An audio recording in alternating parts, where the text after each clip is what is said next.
رمضان المبارک کا مہینہ برکتوں کا مہینہ ہے، شہر القرآن ہے، اس میں قرآن مجید نازل ہوا، اور اس کا دوسرا نام شہر الغفران بھی ہے، بخشش کا مہینہ۔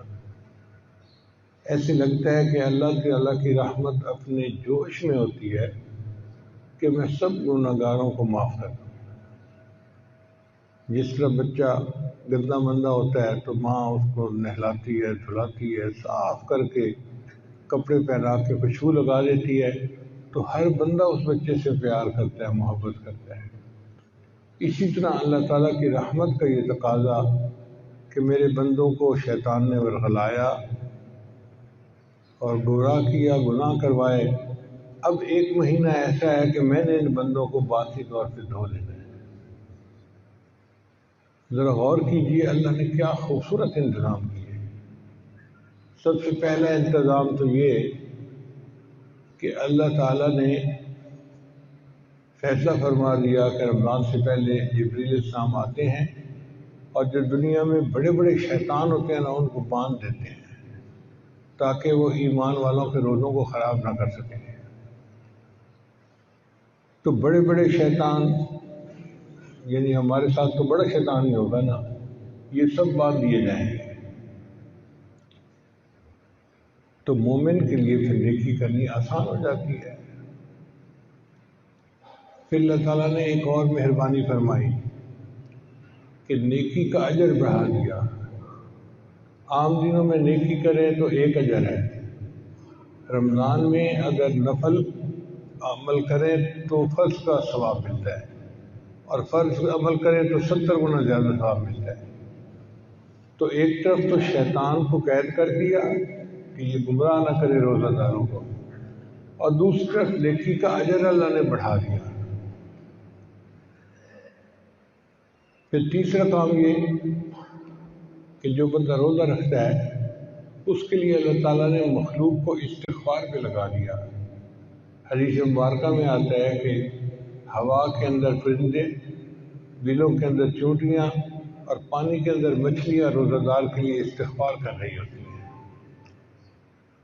اب روزہ دار کی خوش نصیبی دیکھیے کہ اس کے لیے مخلوق استغفار کر رہی ہے، اور اللہ اس مخلوق کے استغفار کو بہانہ بنا کے بندے کے گناہ معاف فرما دیتے ہیں۔ تو روزہ دار کے دوبارے نیارے ہیں۔ پھر اس پر ایک بات اور فرمائی کہ روزہ دار جب افطاری کرتا ہے مغرب کے وقت تو اس کی دعا قبول ہوتی ہے۔ اب آپ بتائیں کہ ہمیں کوئی اللہ کا ولی بتائے کہ قبولیت دعا کا وقت ہے، مانگو، تو ہم کتنے خشوع و خضوع سے دعا مانگیں گے؟ یار ایک ولی کہہ رہا ہے کہ قبولیت کا وقت ہے، مانگو اللہ سے جو مانگتے ہو۔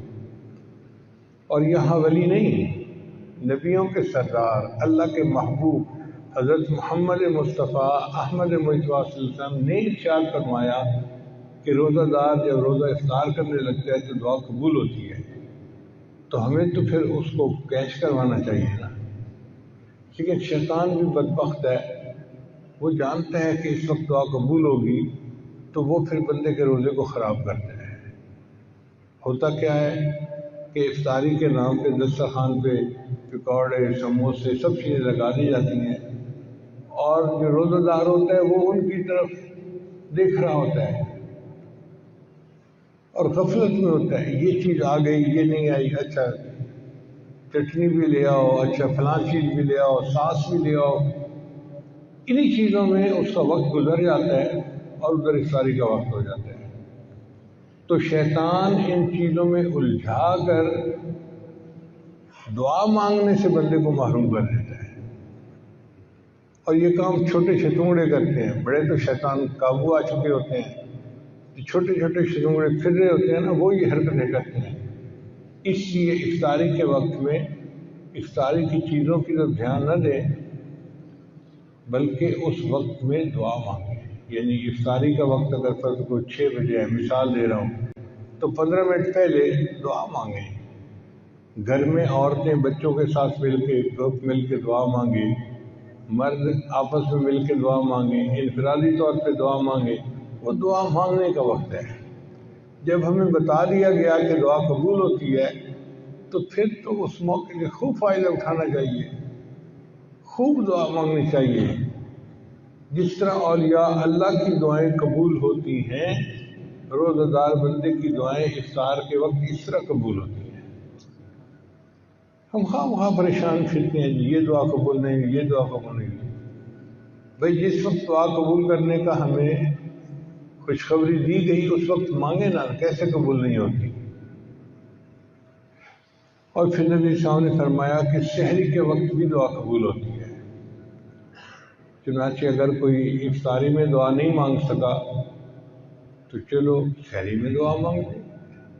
عورتیں بہانہ کرتی ہیں، جی ہم کچن میں ہوتی ہیں، مردوں کے لیے چیزیں تیار کر رہی ہوتی ہیں، ہم کیا کریں؟ بھئی دعا مانگنے کے لیے ہاتھ اٹھانا ضروری نہیں ہے، دعا دل کا عمل ہے۔ آپ چیزیں بھی تیار کرتی رہیں اور دل ہی دل میں دعا بھی مانگتی رہیں، تو کچن میں کھڑے کھڑے بھی دعا مانگیں گی، آپ کی دعا قبول ہو جائے گی۔ بس دعا مانگنی ہے، یہ ذہن میں رکھیں۔ اس وقت باتوں میں ادھر ادھر کی چیزوں میں الجھنا نہیں ہے۔ تو اللہ تعالیٰ نے بخشش کا ایک اور معاملہ کر دیا۔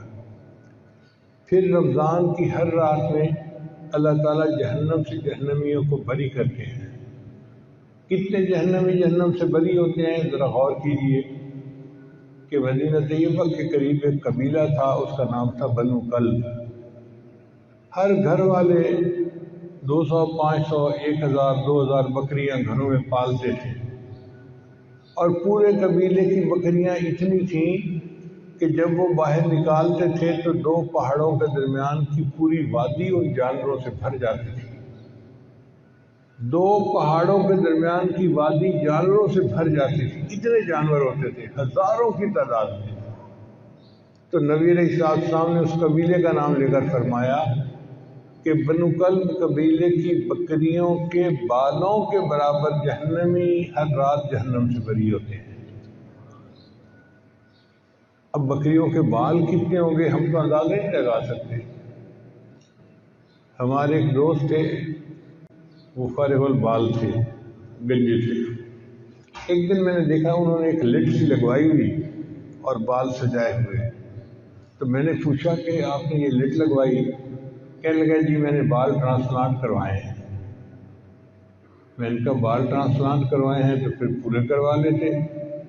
کہنے لگے حضرت ایک بال کا $1 انہوں نے لیا ہے اور میں نے $10,000 دے کر یہ 10,000 بال لگوائے ہیں، اور 10,000 بال پر اتنی سی لٹ نظر آتی تھی یوں۔ اس سے مجھے احساس ہوا کہ اگر اتنے سے بال 10,000 ہیں تو پورے سر کے بال کتنے ہوں گے، اور پھر اگر سر کے بال اتنے ہوتے ہیں تو ایک بکری کے جسم پہ بال کتنے ہوں گے؟ لاکھوں کی تعداد میں بال ایک بکری کے جسم پر ہوں۔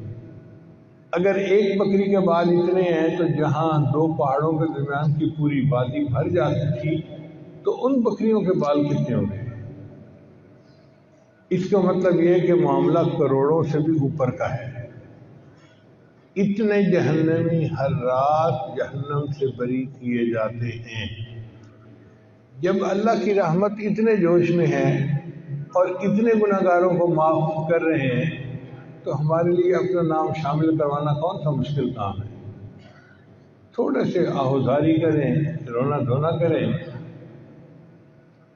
اللہ تعالیٰ کی رحمت جوش میں ہوتی ہے، ہمارا بھی نام شامل ہو جائے گا اور ہماری بھی بخشش ہو جائے گی۔ اور ہر رات یہی بخشش ہوتی رہتی ہے، حتیٰ کہ رمضان المبارک میں ایک رات آتی ہے جس کو لیلۃ القدر کہا جاتا ہے، جس رات قرآن اترا تھا۔ اس رات میں انسانوں کے گناہ ویسے ہی معاف کر دیے جاتے ہیں۔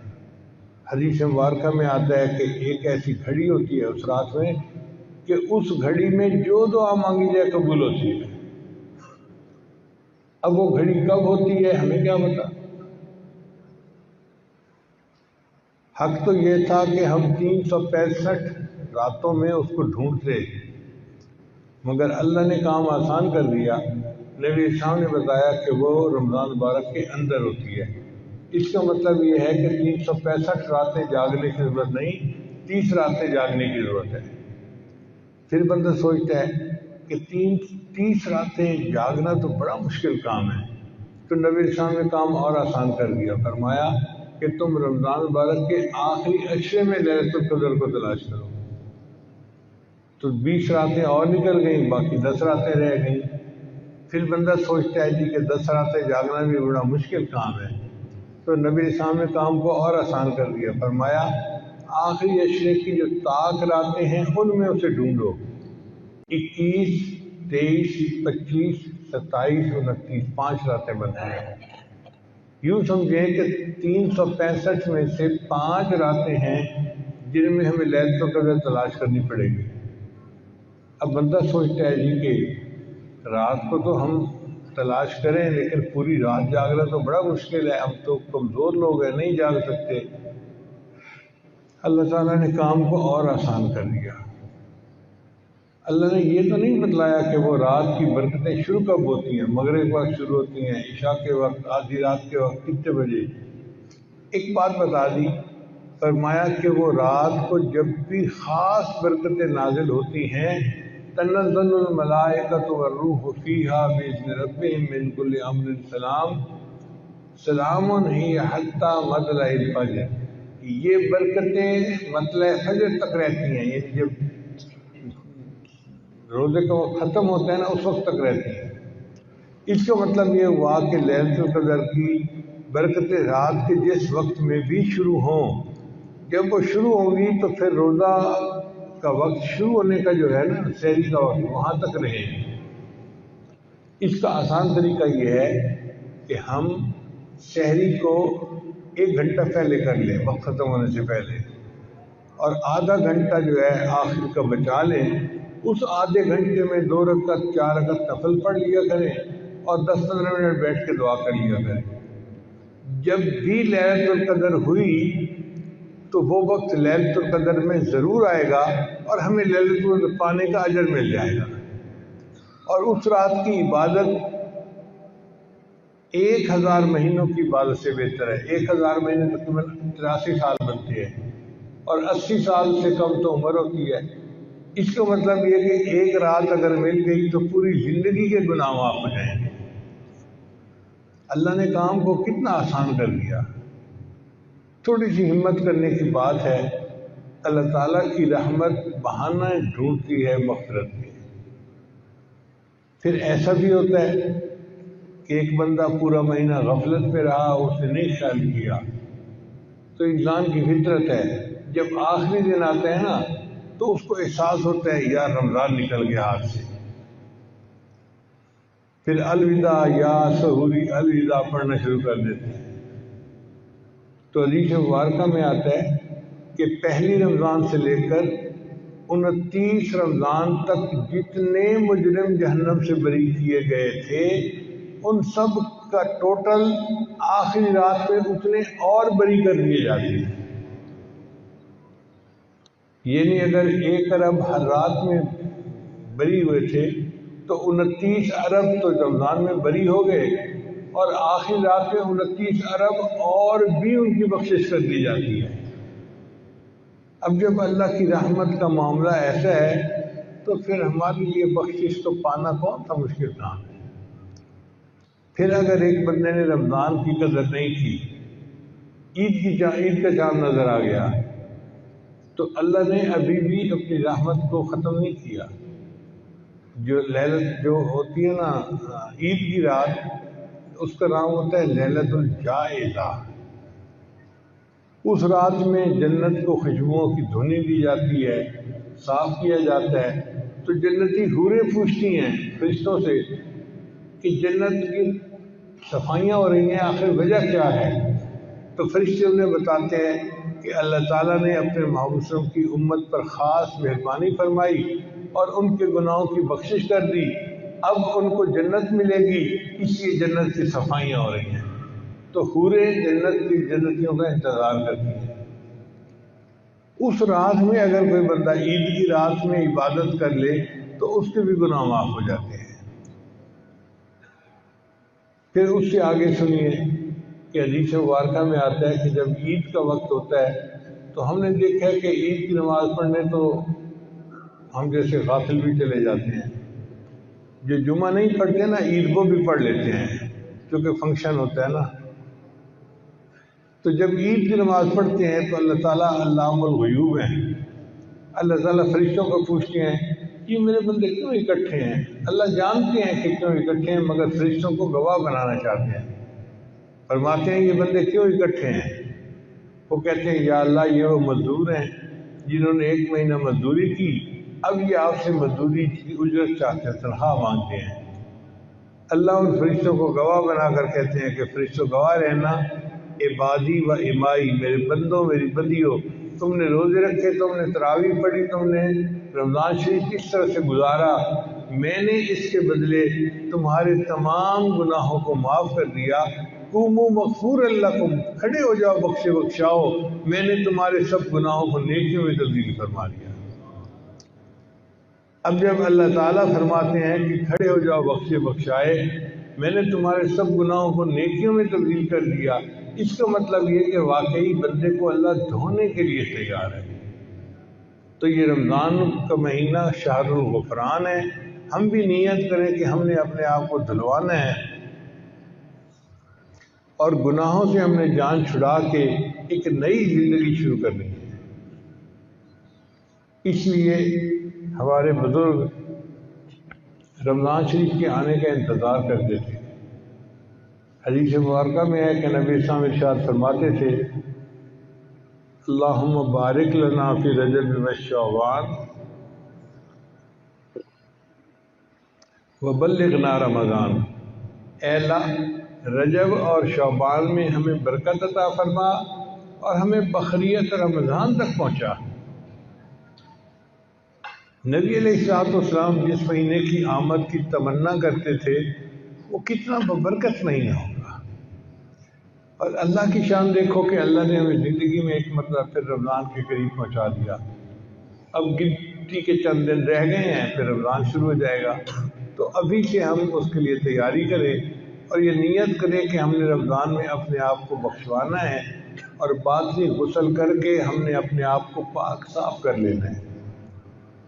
دعا ہے اللہ تعالیٰ اس رمضان مبارک میں ہمارے سب گناہوں کو معاف فرمائے اور یہ رمضان ہمارے لیے شہر الغفران بن کے آئے اور ہمارے سارے سال کے گناہ اس 1 مہینے کے بدلے معاف ہو جائے۔ وآخر دعوانا ان الحمد للہ رب العالمین۔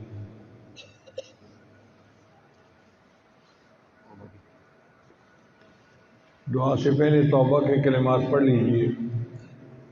بسم اللہ الرحمن الرحیم، لا الہ الا اللہ محمد الرسول اللہ، آمنت باللہ وملائکتہ وکتبہ ورسلہ والیوم الآخر والقدر خیرہ وشرہ من اللہ تعالی والبعث بعد الموت، آمنت باللہ کما ہوا باسمائہ وصفاتہ وقبلت جمیع احکامہ اقرارا باللسان وتصدیق بالقلب، اشہد ان لا الہ الا اللہ واشہد ان محمدا عبدہ ورسولہ، استغفر اللہ ربی من کل ذنب واتوب الیہ برحمتک یا ارحم الراحمین۔ ان کلمات کو پڑھنے سے ہم تو غائب ہو چکے ہیں، چند معمولات ہیں جن کو باقاعدگی سے کریں گے تو اللہ تعالیٰ دل کو منور کریں گے۔ ان میں پہلا عمل ہے 100 مرتبہ استغفار صبح شام پڑھنا۔ دوسرا ہے 100 مرتبہ درود شریف صبح شام پڑھنا، تیسرا ہے قرآن مجید کی تلاوت روزانہ کرنا، ایک پارہ پڑھیں آدھا پارہ پڑھیں، چوتھا ہے چلتے پھرتے ہر وقت دل میں اللہ کو یاد کرنا، اور پانچواں عمل ہے مراقبہ، 10-20 منٹ صبح اور 15-20 منٹ شام۔ اس مراقبے کے کرنے سے دل میں اللہ کی محبت پیدا ہوگی اور آپ اس کی حرارت کو خود محسوس فرمائیں گے۔ دعا ہے اللہ تعالیٰ سب کو اپنے مقبول بندوں میں شامل فرمائے۔ جزاکم اللہ خیر۔